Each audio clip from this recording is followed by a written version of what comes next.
Hello दोस्तों, कैसे हो आप। आशा करते हैं आप सभी बहुत अच्छे होंगे। दोस्तों, आप सभी का एक बार फिर हमारे यूट्यूब चैनल में स्वागत है। तो दोस्तों, ट्रांसफ़र प्रक्रिया को लेकर एक बहुत बड़ी अपडेट निकल कर आ रही है। आपके ट्रांसफ़र बहुत जल्दी स्टार्ट होने वाले हैं।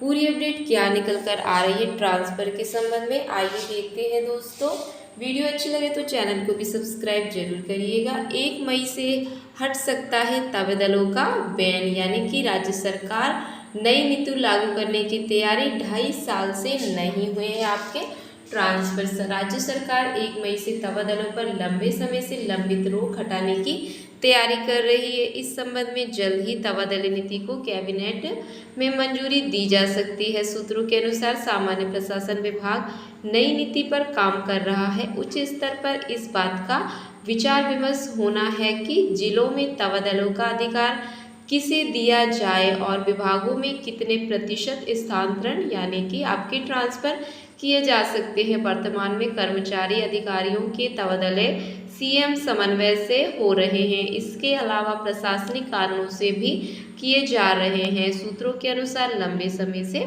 अटकी इस नीति का ट्रांसफर यानी कि ड्राफ्ट तैयार कर लिया गया है और कैबिनेट से इस महीने के अंत तक इसे मंजूरी मिलने की उम्मीद है।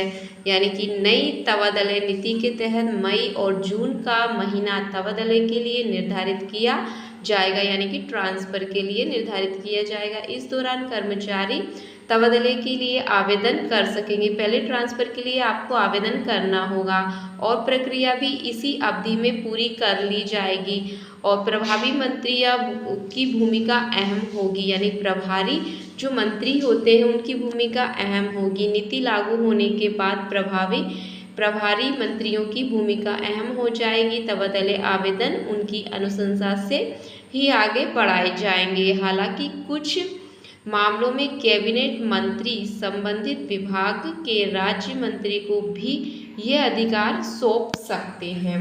प्राथमिकता के आधार पर होगा आवेदनों का निराकरण। अधिकृत जानकारी के अनुसार तबादले के आवेदनों का निराकरण प्राथमिकता के आधार पर किया जाएगा। इसमें सरकार ने जो यानी कि कैटेगरी तय की है उनमें गंभीर बीमारी, जिनको गंभीर बीमारी है उनको प्राथमिकता दी जाएगी। पारिवारिक जो पति पत्नी है एक ही स्थान पर ना होने पर भी उन्हें यानी कि प्राथमिकता दी जाएगी। अलग अलग जगह रह रहे हैं तो उनके ट्रांसफ़र को प्राथमिकता दी जाएगी। पारिवारिक स्थिति शामिल है। इन आवेदकों को प्राथमिकता के आधार पर निपटारा किया जाएगा। कर्मचारियों की पारिवारिक जरूरतें, पिछले तबादलों का रिकॉर्ड यानी कि पिछला रिकॉर्ड आपका देखा जाएगा। कहीं आप झूठ बोलकर तो ट्रांसफ़र नहीं करवा रहे हैं और वर्तमान पदस्थापना की अवधि को ध्यान में रखकर निर्णय लिया जाएगा।